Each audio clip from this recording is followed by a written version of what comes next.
اور تصل من قطع، کتنا خوبصورت، جس نے توڑا ہے رابطہ اسے جوڑنا سیکھ.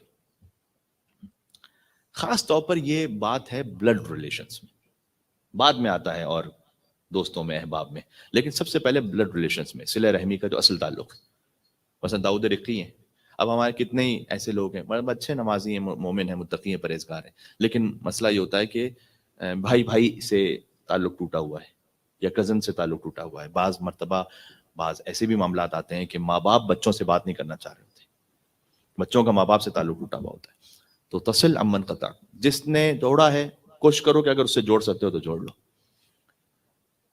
داؤد رقی صادق علیہ محمد کے صحابی ہیں، ان کے چچا زاد بھائی کزن وہ ان کے ساتھ تعلق توڑ کے بیٹھے ہوئے تھے. داؤد رقی کہتے ہیں میں مدینہ میں رہتا تھا، میں مکہ جا رہا تھا حج کرنے کے لیے، تو میں نے سوچا حج کرنے کے لیے جا رہا ہوں. ویسے جب انسان زیارت اور حج پہ جا رہا ہوتا ہے تو سوچتا ہے کہ جن جن سے تعلق ٹوٹا ہوا ہے ان سے معافی مانگ کے جائے، ان کو راضی کر کے جائے. تو کہتے ہیں کہ میں گیا اپنے اس کزن کے پاس اور میں نے اس کو تھوڑے سے گفٹس بھی دیے اور چاہا کہ اس سے تعلق میرا بہتر ہو جائے، لیکن بہرحال اس نے پھر بھی میری بات نہیں سنی، اس نے پھر بھی مجھے انسلٹ ہی کی. میں چلا گیا مکہ حج کر کے واپس آیا تو میں پھر پہنچا صادق علیہ محمد سے ملنے کے لیے. امام کی خدمت میں جایا کرتے تھے، چٹ امام کی امامت کا زمانہ ہے. اب امام کے پاس جب پہنچے تو کہتے ہیں کبھی بھی امام نے میرا ایسے استقبال نہیں کیا تھا جیسے اس موقع پہ استقبال کیا. خاص الخاص ایک مل کے صلوات بھیجیے صادق علیہ محمد امام جعفر صادق علیہ الصلوۃ والسلام. اللہم صل علی محمد و علی محمد. خاص الخاص امام نے استقبال کیا اور امام نے مجھ سے کہا کہ سر رنی یا داؤد، سر رنی، اے داؤد تم نے ہمارے دل کو خوش کر دیا، تم نے ہمارے دل کو خوش کر دیا.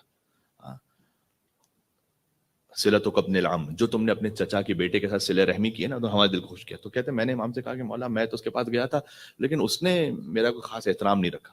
امام نے کہا کہ وہ اس کا معاملہ ہے، اس وجہ سے اللہ نے اس کی عمر کو کم کر دیا ہے اور تیری عمر کو بڑھا دی ہے. صلہ رحمی جو ہے تجارت نہیں، صلہ رحمی عبادت ہے. تجارت میں ہوتا ہے کہ آپ نے کچھ دیا ہے تو سامنے سے کچھ وہاں سامنے ملنا ہے. تجارت نہیں ہے، یہ عبادت ہے، کرنا اللہ کے لیے.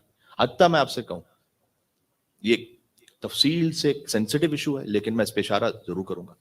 کئی مرتبہ ایسا ہوتا ہے ہسبینڈ اینڈ وائف جب 20-25 سال گزار چکے ہوتے ہیں تو فرض کیجئے کہ کسی بھی وجہ سے اب آپس میں کوئی ناچاقی ہے، کوئی سیپریشن ہے. کبھی ایسا ہوتا ہے، بہرحال یہ بھی ایک سینسٹیو موضوع ہے کہ ہسبینڈ نے دوسری شادی کر لی ہے، کوئی نکاح موقت کر لیا فرض کی، تو وائف ان کے دل میں خیال آتا ہے کہ میں نے 15 سال 20 سال ان کی اتنی زیادہ خدمت کی، اتنا ان کا احترام رکھا، ان کے سب کچھ کیا اور آخر میں یہ صلہ ملا مجھے. یا کبھی ہسبینڈ کی جانب سے بھی ہوتا ہے کہ وائف اگر کوئی اس طرح سے تعلق توڑ کے چلی جائے کہ جس میں انہیں محسوس ہو کہ میں نے ان کے لیے ساری زندگی کمایا، ان کے لیے گھر کے لیے اہتمام کیا، خود جو ہے وہ روزانہ 16 گھنٹے کام کرتا تھا، ہفتے میں جو ہے وہ مثلا 50 60 گھنٹے کام کرتا تھا، اور پھر آخر میں میں آپ سے کہوں جو کیجئے قربتاً اللہ کیجئے، جو کیجئے قربتاً اللہ کیجئے. آخر میں آپ کو پھر یہ ریگریٹ نہیں ہے کہ یار میں نے کیا تھا تو سامنے سے میں نے کیا ہی اللہ کے لیے. یہ بھول گئے تو بھول گئے، اللہ تھوڑی بھولتا ہے. اگر بندے کے لیے کیا ہے تو آخر میں پھر ایکسپیکٹیشن ہے کہ بندے سے کچھ ملے گا.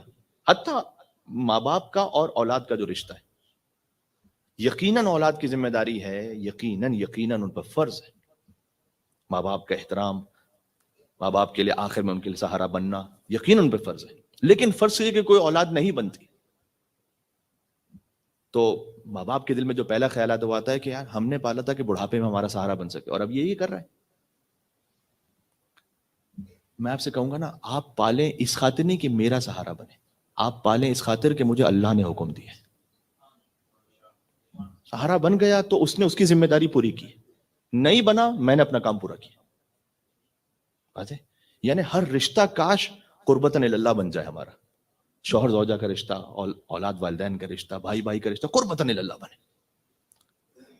آپ یہ بہت بڑی بات ہے، یہ نیت خالص ہونا یہ مشکل کام بھی ہے اور بڑی بات بھی ہے. میں آپ کو اس کی ایگزامپل دیتا ہوں. قرآن میں اللہ تعالیٰ نے ایک، میں اپنی بات سے پھر آگے نکل جاؤں گا، یہ چیزیں پوائنٹس رہ جائیں گے لیکن امپورٹنٹ بات اسی وقت میرے ذہن میں آ رہی، میں کہہ دوں. نیت کے لیے کہ آپ اپنی نیت کو، میں اپنی نیت کو ٹھیک رکھوں. اللہ تعالیٰ نے ایک مثال دی، ایک کام جو نہیں ہوا، ایک نیک کام تھا اللہ کے حکم سے تھا جو نہیں ہو پایا. نیت صحیح تھی, اللہ کہتا ہے سمجھو ہو گیا. ابھی میں مثال دیتا ہوں. اور ایک وہ کام کہ جو بہت اچھا کام ہے, ہو رہا ہے, نیت صحیح نہیں, اللہ کہتا ہے سمجھو نہیں ہوا. مجھے بتلائیے گا, ابراہیم علیہ السلام نے اسماعیل علیہ السلام کے گلے پر چھری پھیری, اسماعیل ذبح ہو گئے؟ نہیں ہوئے. اللہ کہتے سمجھو بس ہو گیا کام, کیونکہ ہم تمہاری نیت دیکھ رہے ہیں. ہمیں اسماعیل کا گلا نہیں چاہیے تھا, ہمیں تمہاری نیت چاہیے تھی. کیا ہمارے کہنے پر اولاد سے بھی گزر جاتے ہو یا نہیں گزرتے؟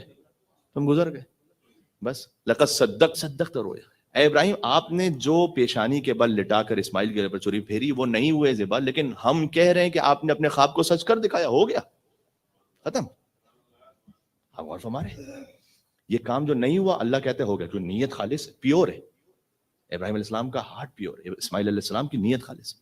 دوسری طرف سے ایک سورہ ایسا ہے کہ جو جمعے کے دن پڑھنے کی تاکید ہے, وہ پہلی رکعت میں سورہ جمعہ پڑھتے ہیں نماز میں الحمد کے بعد, اور دوسری رکعت میں سورہ منافقون پڑھنے کی تاکید ہے. وہ ہم بہرحال تنگی وقت کی بنیاد پہ نہیں پڑھ پاتے, لیکن سورہ منافقون آپ ویسے سورہ جمعہ کو تو ہم یہاں سن لیتے ہیں, بعد میں سورہ منافقون پڑھ لیا کیجیے جمعے کے دن جب بھی آپ کو موقع ملے, ہے نا. اذا جاءک المنافقون قالوا نشهد انک لرسول اللہ. منافق یہ کہتے ہیں کہ ہم یہ گواہی دیتے ہیں کہ آپ اللہ کے رسول ہیں, یعنی منافق پڑھتے ہیں محمد رسول اللہ. تو محمد رسول اللہ پڑھنا اچھا کام ہے یا برا؟ اچھا کام ہے نا, اس سے بہتر تو شاید کوئی کام ہی نہ ہو.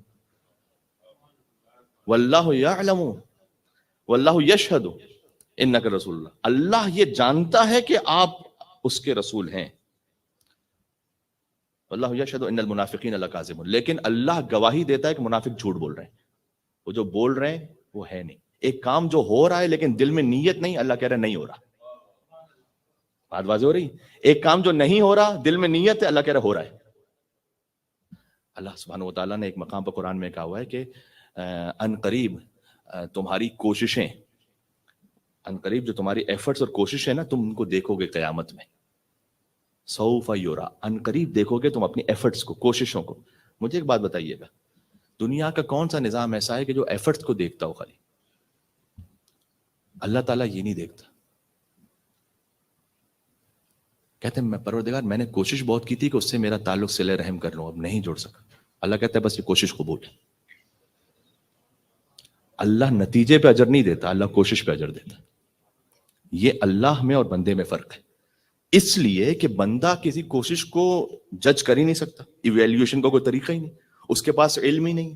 اللہ سبحانہ وتعالیٰ لمحہ بلمحہ میں جانتا ہے.